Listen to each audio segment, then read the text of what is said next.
Muy buenas noches a todos. Espero que se encuentren bien el día de hoy. Buenas noches también a usted, o bueno, dependiendo de la hora en la que esté viendo esto, profesor Juan Carlos. Este es el grupo de hermenéutica jurídica de horario del martes de 2 a 4. El día de hoy estamos reunidos para debatir sobre si el derecho puede ser visto como una técnica procedimental, además de también mencionar otros puntos que están expuestos como tal en el trabajo, ¿no?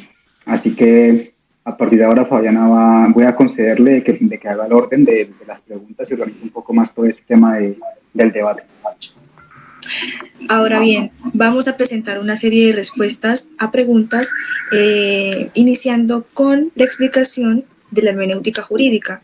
A continuación, nuestro compañero William Reina nos presenta su aporte.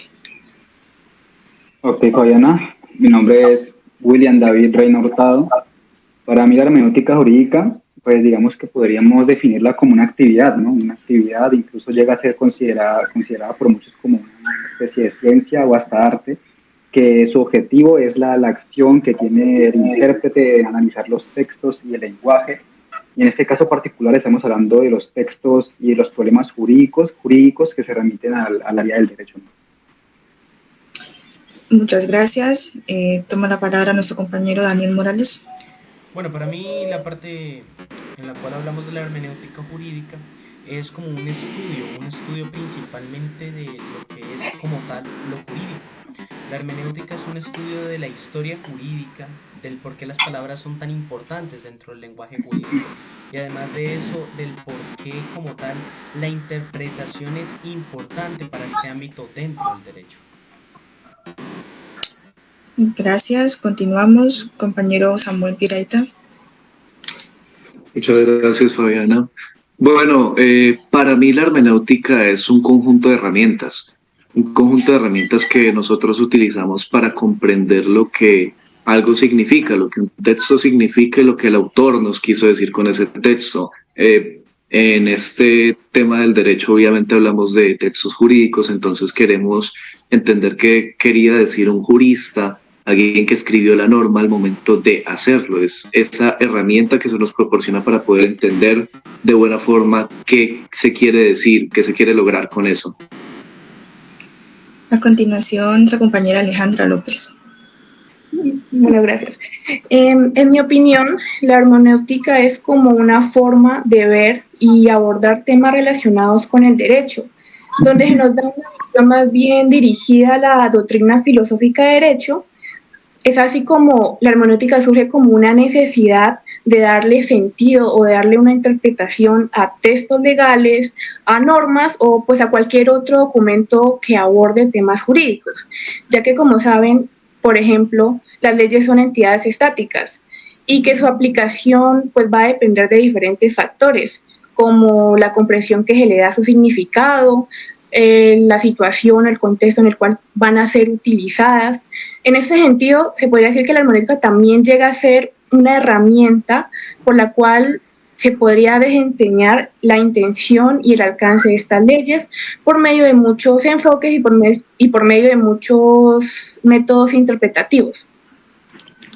Bien, a continuación mi aporte, pues para entender hermenéutica debemos conocer, saber su origen, y debido al conocimiento previo que tenemos, hemos aprendido en clase, sabemos que hermenéutica proviene de Hermes, que era el dios griego a quien se le atribuía el origen del lenguaje, debido a que él podía transmitir el mensaje entre los dioses e interpretar.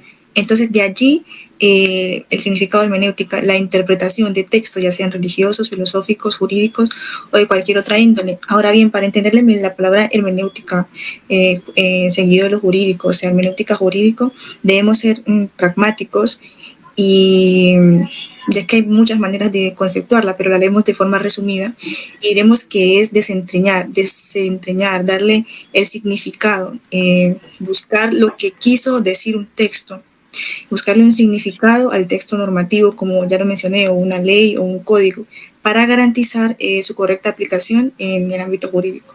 Gracias. Ahora bien, la siguiente pregunta.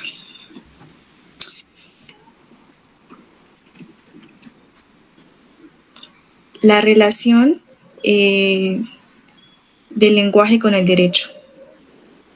Empezamos nuevamente la ronda de respuestas. Nuestro compañero William Reina.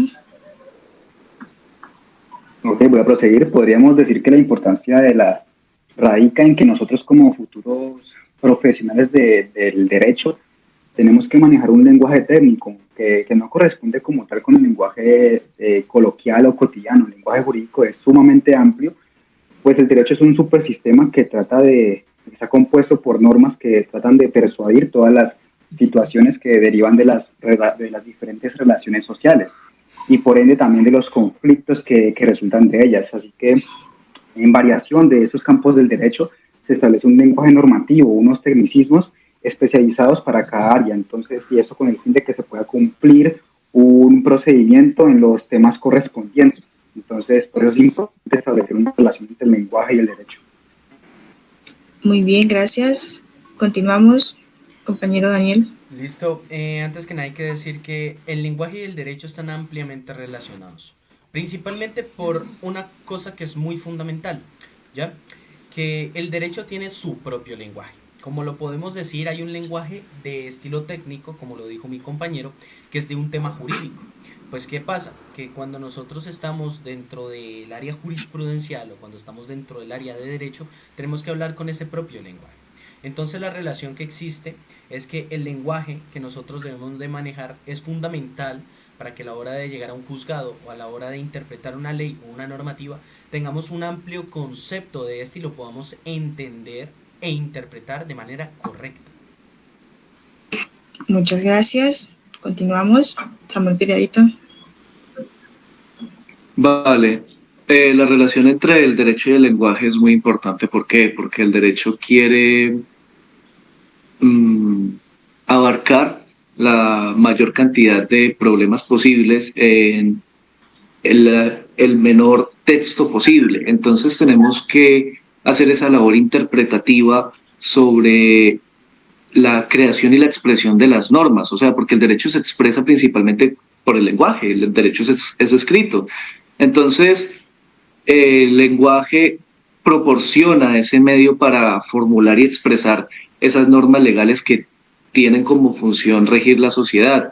Ahora también pues está el tema interpretativo y aplicativo del derecho, que es donde más tenemos que aplicar la hermenéutica, porque esas normas, a pesar de que están escritas, no se pueden tomar en sentido literal y tienen que ser adaptativas a cada contexto y cada situación, porque cada contexto y situación son diferentes. Entonces, tenemos que saber hacer ese proceso de interpretación y ese proceso de favorabilidad de interpretación, pues dependiendo del caso en el que vayamos a estar.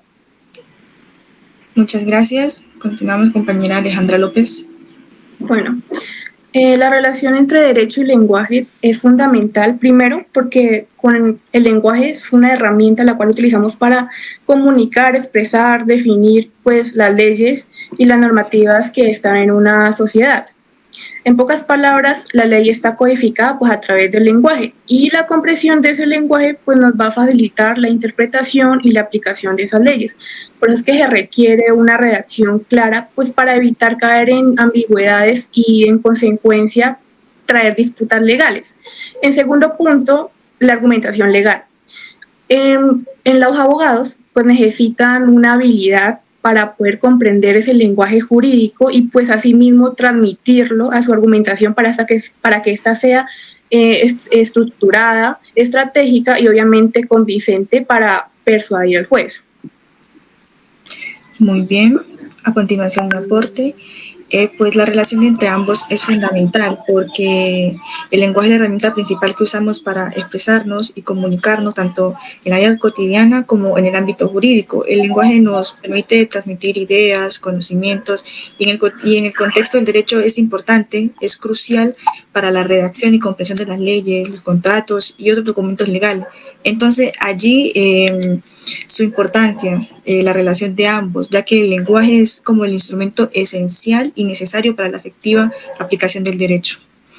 Ahora bien, terminando esta pregunta, continuamos con la siguiente, que es, explique con sus palabras la problemática presente en la interpretación. Empezamos, William Reina. Voy a tratar de tomar de referencia más un punto de vista procesal, y es que la principal problemática de la acción hermenéutica interpretativa de lo es en cuanto a los diferentes actores que participan dentro de un proceso, incluyendo el papel del juzgador y, cómo no, también el del típico abogado litigante, es que se puede incurrir en un error de interpretación de las normas que componen al ordenamiento jurídico. Entonces, en última, se ocurre, nos llegan a dar ciertos sesgos en cuanto a las decisiones judiciales. Por algo hay una primera y una segunda instancia, y es un principio del derecho procesal, ¿no? De hecho, que pues se establecen diferentes instancias para que se reduzca el error judicial al mínimo, porque pues se entiende que somos sujetos morales y nuestra interpretación es diferente, entonces hay error en cuanto a la interpretación de la norma. Por lo tanto, nos debemos guiar por nuestra concepción del mundo y también los límites de nuestra mente, o más bien de los ideales que tengamos dentro de ella, ¿no? Así que pues esa es como para mí la principal problemática que presenta. Bien, muchas gracias, compañero Daniel. Listo, antes que nada yo quiero dar un punto de inflexión aquí, y es que es algo que yo dije anteriormente con el tema del lenguaje. Nosotros como abogados necesitamos un buen lenguaje para tener una perfecta o una buena interpretación. Aquí es donde llegamos al punto de que en el derecho una de las cosas más importantes que los abogados, que los litigantes, que los jueces debemos de tener o tenemos que poseer, ya como nosotros futuros, si es posible, representantes del derecho, es principalmente saber interpretar no solamente la normativa, sino la palabra que expresa la persona para poder adecuarla al derecho. Entonces, por eso decimos que la interpretación, al igual que el lenguaje, es de suma importancia. ¿Por qué? Porque nosotros necesitamos interpretar cuál es el caso, interpretar cuál es la norma, para poder o mejor dicho, para poder dar a consecuencia un veredicto o una respuesta ante el problema que se nos está generando. Muchas gracias, compañero Samuel Piraíta.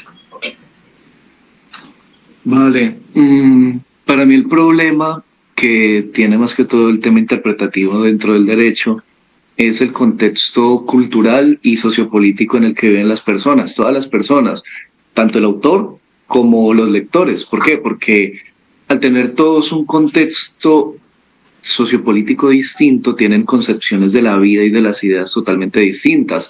Entonces, tienen esos sesgos y prejuicios muy variados todos. Entonces, en el momento en que vamos a tratar de leer un texto, es imposible no querer simpatizar con él para darle un entendimiento más fácil al mismo. Todos queremos ser simpatizantes con un texto, todos queremos buscar la manera de ver qué aplicabilidad puede tener a mi realidad.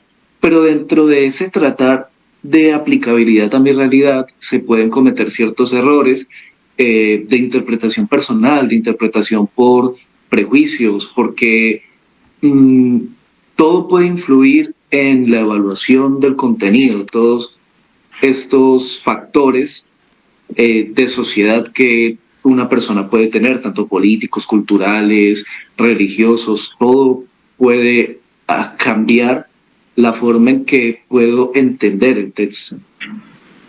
Muy bien. Compañera Alejandra López. Bueno, para mí una de las tantas problemáticas de la interpretación puede ser a la hora de querer transmitir un mensaje, el cual, aunque intentemos hacerlo de manera pues clara o precisa, siempre va a existir como una barrera o un limitante, lo cual va a generar que ese mensaje inicial se distorsione. Esto puede deberse a varios factores. Uno, por ejemplo, puede recaer ante el intérprete, a la falta de conocimiento, al no saber el contexto del mensaje, al no saber las matices culturales, expresiones gramaticales y conceptos básicos. Lo cual va a generar que pues intente interpretarlo pero a su manera, y es así como miramos el problema de que en un mismo mensaje podemos tener diferentes interpretaciones. O pues también es el otro lado de la moneda, que puede intentar querer interpretarlo pero no lo va a lograr por la falta de conocimiento y no va a llegar a ninguna idea. Muchas gracias. Mi aporte. La presente problemática para mí se debe a la diversidad de perspectivas que pueden surgir al analizar un texto normativo. Claro está, esto tiene su razón de ser. Podría decirse que la interpretación puede volverse complicada o una problemática debido a la falta de claridad en los textos legales. Y con eso no me refiero a que la doctrina sea imposible de leer, sino que como su lenguaje puede ser un poco antiguo y la sociedad y la lengua evoluciona, entonces cada vez es un poco más complicado comprender estos textos y allí las distintas interpretaciones. Otro factor podría ser la problemática debido a los perjuicios y los contextos o intereses de cada intérprete. Entonces, esto es la problemática presente en la interpretación, que radica en la posibilidad de que diferentes personas interpreten de manera distinta, entonces lo que puede conducir a discrepancias en su aplicación y comprensión. También el grupo se divide en dos partes, debido a que presentaremos la pregunta debate. Es presente cada grupo argumentos del derecho visto como una técnica procedimental, es decir, sin tomar en cuenta el papel del juzgador. ¿Quiénes están en contra de esto? Nuestro compañero Samuel Piedrahita y nuestra compañera Alejandra López. Y a favor, Daniel Morales y William Reina. Y la persona que les habla será moderador. Ahora bien, iniciemos con el grupo a favor. Ok, pues dado que estoy a favor del derecho como técnica procedimental, voy a empezar la argumentación de este debate para que pues comencemos a entrar en un entorno de discusión. Y es que para mí el procedimiento, a mi parecer, tiene que estar presente de forma imperativa en la vida jurídica. Por lo menos yo no concibo la idea del derecho como sistema persuasivo de las conductas humanas, o más bien de las conductas provenientes de las relaciones humanas, sin que se establezca un procedimiento formal, un procedimiento claro y conciso y general que esté escrito en la norma, y todo esto con el objetivo de que se pueda encontrar una resolución para los conflictos de interpartes, o como ya lo mencioné en un principio, de la simple persuasión de la conducta humana. Para explicar los fundamentos de mi argumentación, deseo hacer la distinción, explicar la diferencia entre lo que es el procedimiento y el proceso, dado que son dos conceptos que pues tienden a ser algo similares, pero en el lenguaje técnico jurídico, pues digamos que sí se logra apreciar lo que es las diferencias, ¿no? Podríamos, en simples palabras, definir de que el proceso vendría siendo el género y el procedimiento es la especie. El proceso no vendría a ser más que simplemente el acto jurisdiccional de parte del Estado para la resolución de los conflictos, dado que hay unas partes que están en conflicto que ejercieron su derecho de acción, ya sea por una demanda, si estamos hablando en el campo de lo civil o en el campo de lo laboral, o una denuncia o querella, si ya estamos poniendo en referencia a lo que es el aspecto penal, para que de esta forma, como digo, se pueda resolver o podamos encontrar una resolución a la controversia con ayuda del poder judicial. Mientras que el procedimiento tiene conexidad, tiene relación directa con una sucesión ordenada de actos procesales, de actos que hacen que el proceso tome sustancia, tome carne, tome forma. Por lo tanto, toma mucho sentido que el derecho constituya un procedimiento para sus actuaciones polivalentes, porque recordemos que el derecho regula todos los aspectos de la vida humana. Si no establecemos un procedimiento para los procesos en los que actúa el derecho, pues prácticamente reinaría la incertidumbre jurídica, no habría una seguridad jurídica, que es lo que necesitamos. Necesitamos esta seguridad jurídica, unas bases que conduzcan no solo la actuación de los diferentes funcionarios judiciales, sino también de nosotros los futuros profesionales del derecho. Hay que ser conscientes de que el derecho se construye mayoritariamente en formalidades.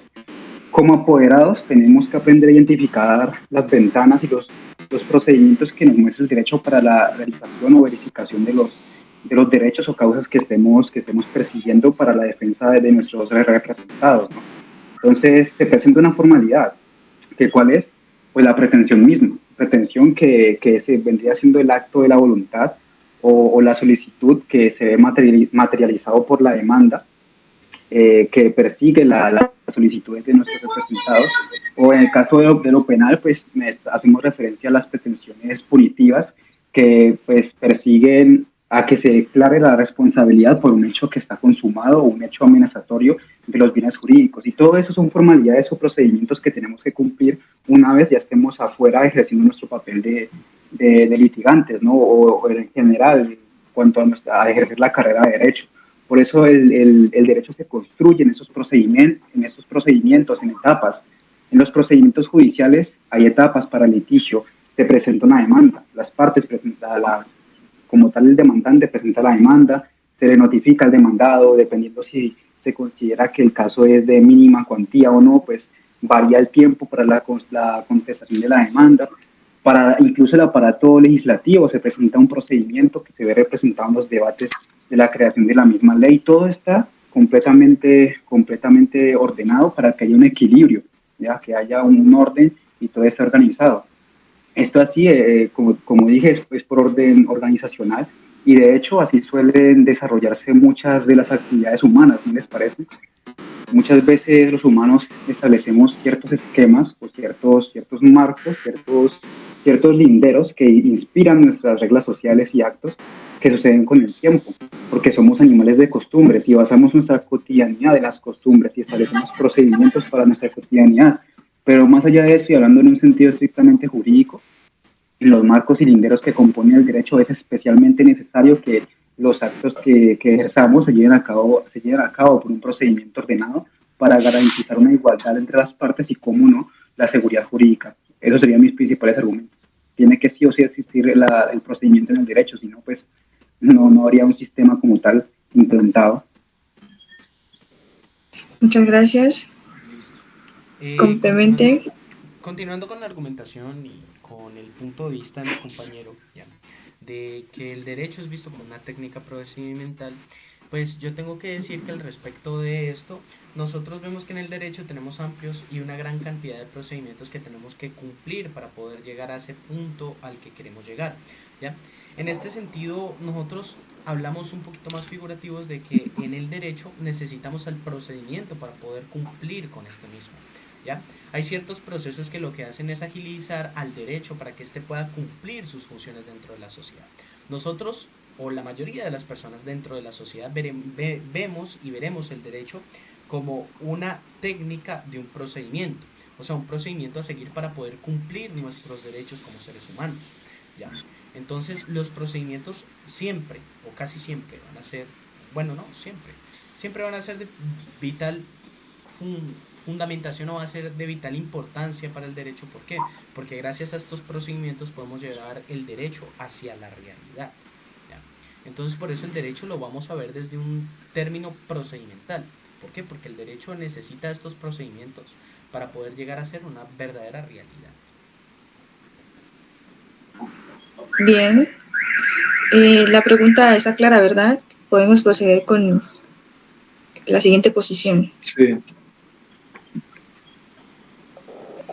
Bueno, sí.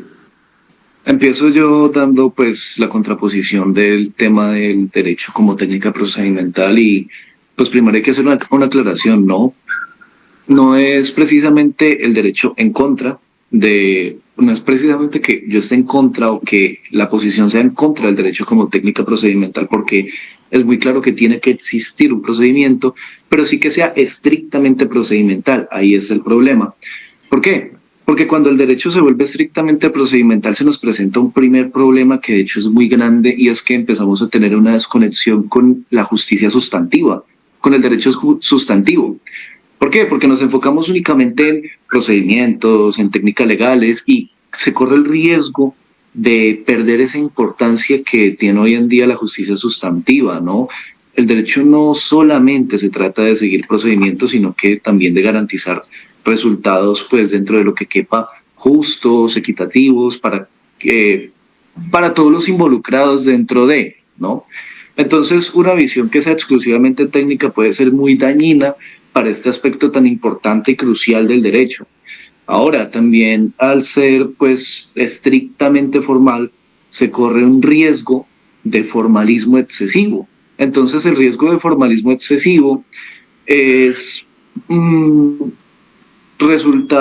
pueden conducir a resultados que para el derecho pueden ser racionales, pero que para las personas como tal, para los que no, por así decirlo, conocen de derecho, para las personas del común, pueden ser, pues,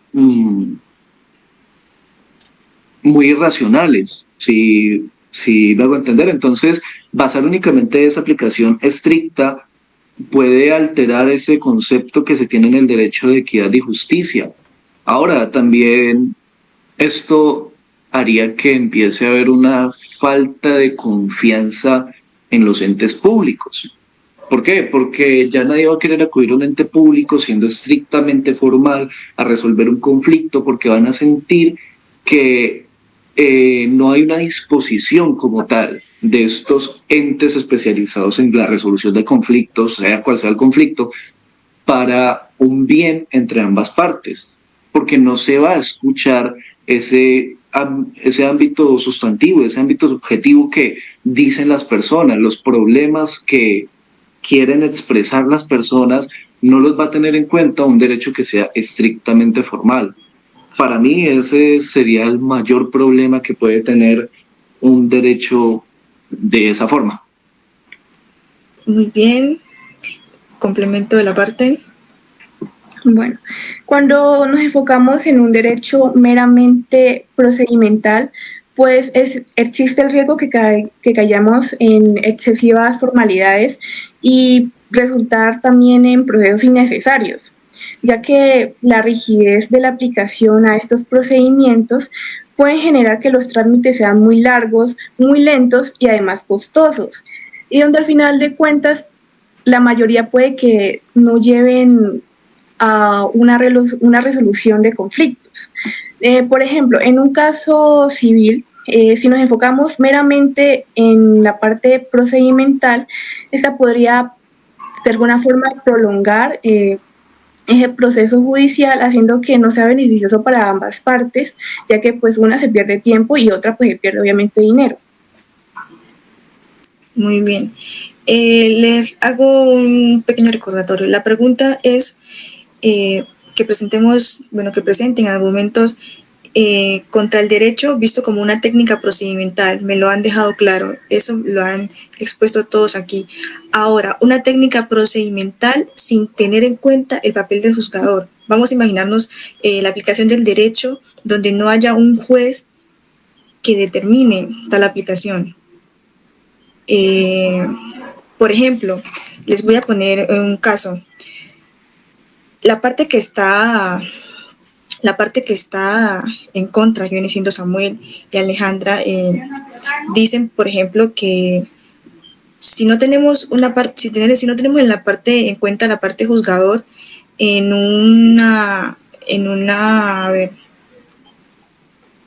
para modo de ejemplificación, en un caso de delitos menores, donde las leyes ya establecen sanciones específicas para acciones concretas y que no dejan margen para interpretación, podría ser eficiente y justo seguir un procedimiento estándar sin necesidad de intervención judicial, pues esto podría agilizar el proceso legal y garantizar una aplicación uniforme en las normas de los casos similares.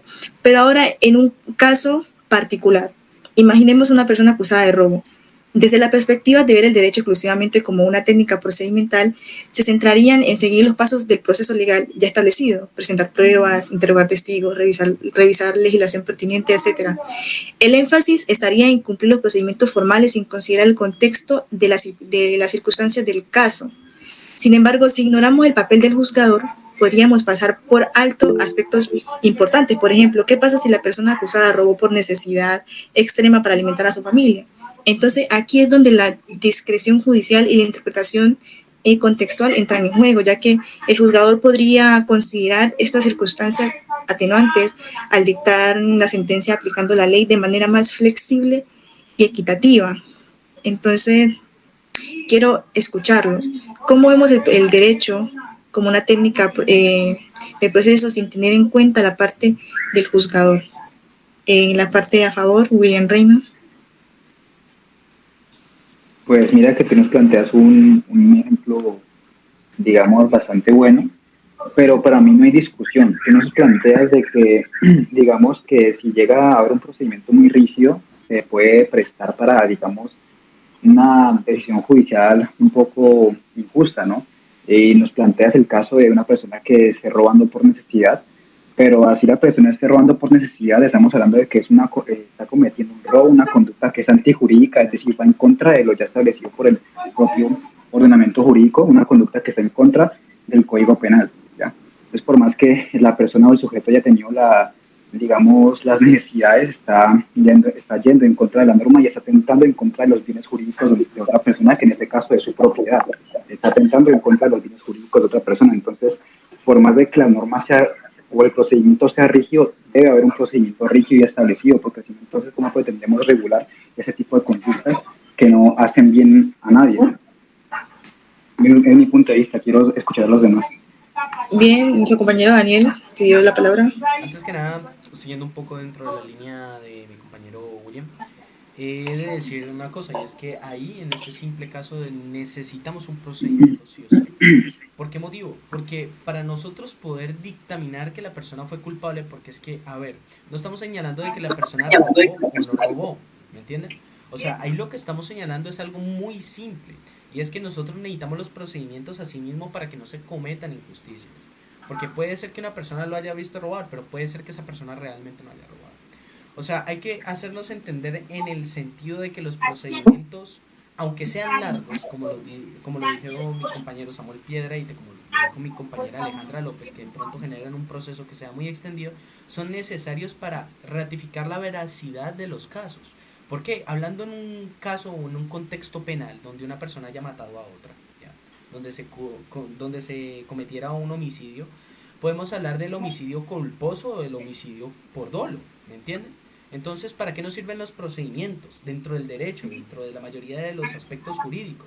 Para determinar si la persona realmente fue culpable por homicidio de dolo o por homicidio culposo, ¿ya?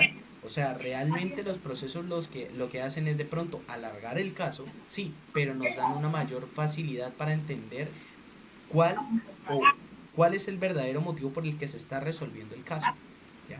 Si la persona es culpable o no es culpable dependiendo de los procedimientos que se utilicen para llegar al fondo del caso. Bien, ¿quién toma la palabra? ¿Nuestro compañero Samuel? Sí, muchas gracias, Fabiana. Daniel nos acaba de decir algo muy interesante y hablaba de los tipos de homicidios y pues de los agravantes de homicidio, perdón, si es doloso, si es culposo. Pero entonces, ¿a qué es a lo que se trata de llegar con esto? Se necesita un juzgador para determinar qué tipo de homicidio fue. Por mero proceso, no. ¿Por qué?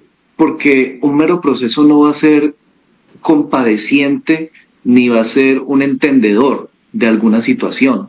Por ejemplo, sí, se puede decir que la persona que estaba robando por necesidad incurrió en un delito y eso es totalmente indiscutible, pero es que no se le puede meter la misma pena a una persona que estaba robando por necesidad que a una persona que robaba por gusto o robaba y mataba, que es otro agravante. Entonces se necesita un compadeciente, alguien que sea capaz de entender la situación, y un mero proceso escrito en palabras no va a ser capaz de entender la situación jamás.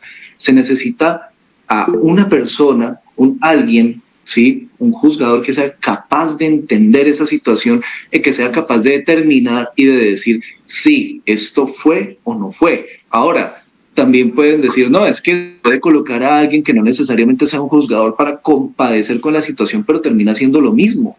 ¿Por qué? Porque termina viendo la situación y termina tomando una determinación sobre la suerte que le deparará a esa persona dependiendo del entendimiento a ese caso. Entonces termina siendo prácticamente un juzgador, pero con otro nombre. Si nos vamos a estrictamente el proceso, donde están escritas las palabras, pues, hombre, en el proceso también dice, no, el que matare, pues no puede incurrir en ese delito, y si nos vamos a los derechos humanos también dice, la vida se tiene que respetar, pero no se hace, y se necesita una persona que sea capaz de compadecer con ese tipo de situaciones para tomar determinaciones que sean acordes a las situaciones, porque el derecho, a pesar de que trata de embarcar el mayor tipo de situaciones posibles, no es capaz de entender todas las situaciones que pueden pasarle a una persona, porque ni siquiera una persona misma es capaz de entender todas las situaciones por las que pasan las demás personas. Entonces,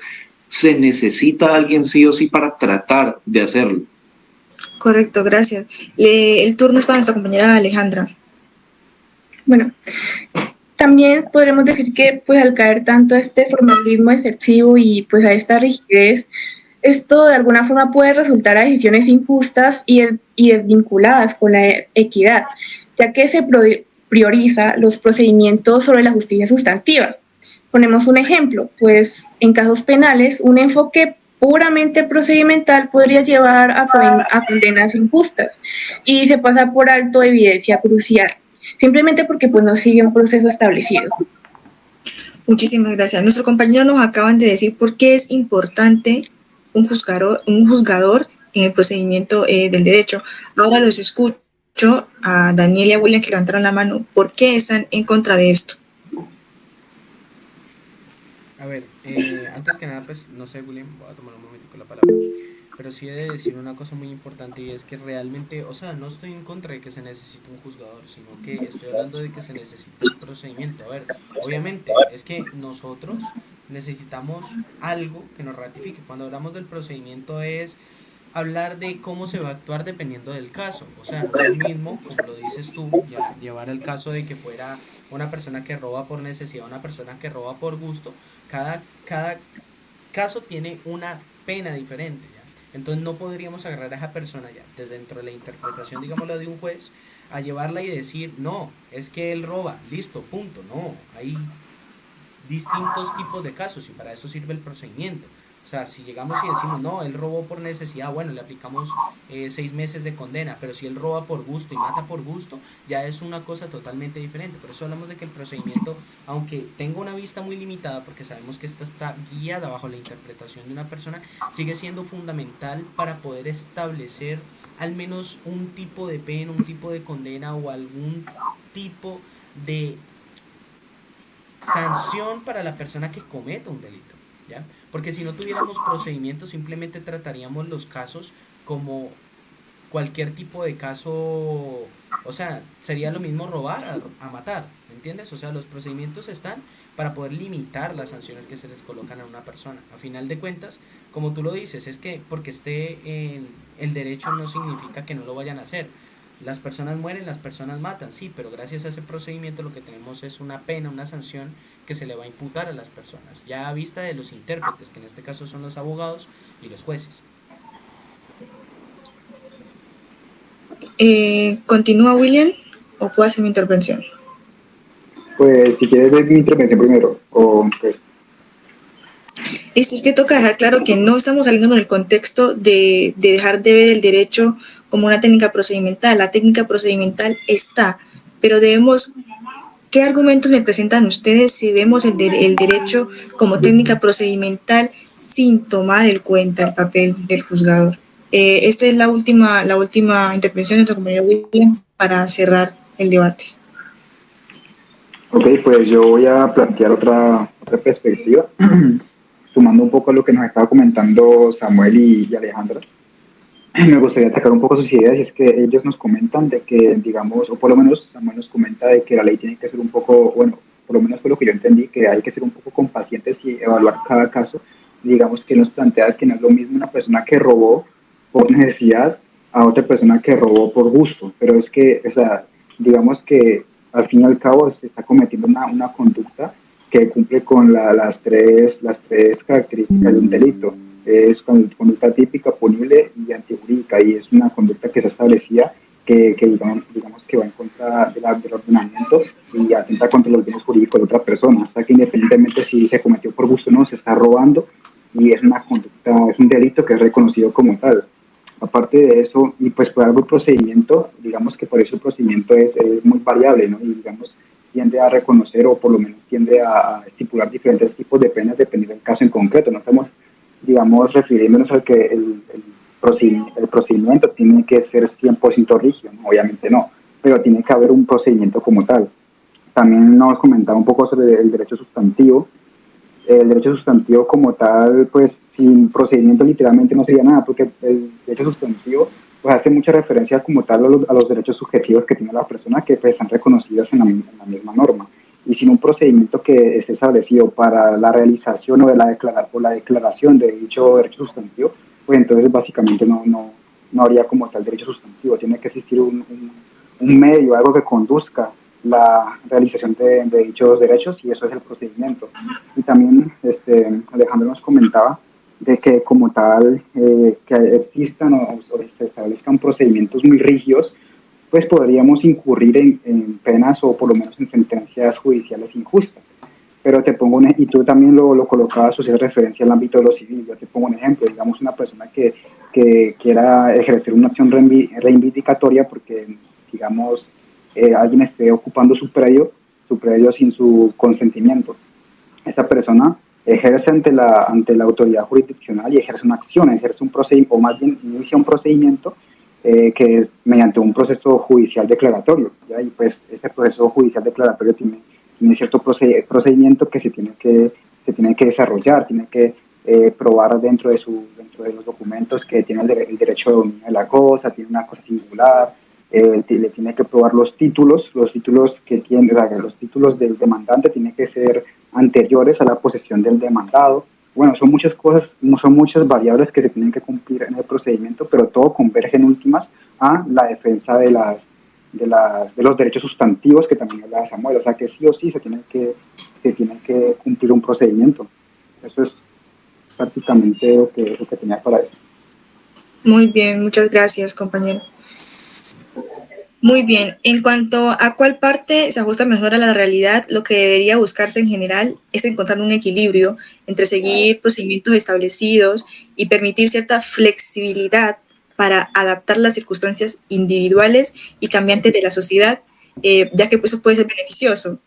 Porque una aplicación demasiado estricta, poco flexible, muy rígida de los procedimientos puede llevar a resultados injustos, mientras que una discrecionalidad excesiva puede conducir a decisiones arbitrarias. Por lo tanto, la clave estaría en diseñar un sistema legal que combine procedimientos claros y predecibles con la capacidad de los jueces para tomar decisiones informadas y justas, pero en cada caso específico. Gracias.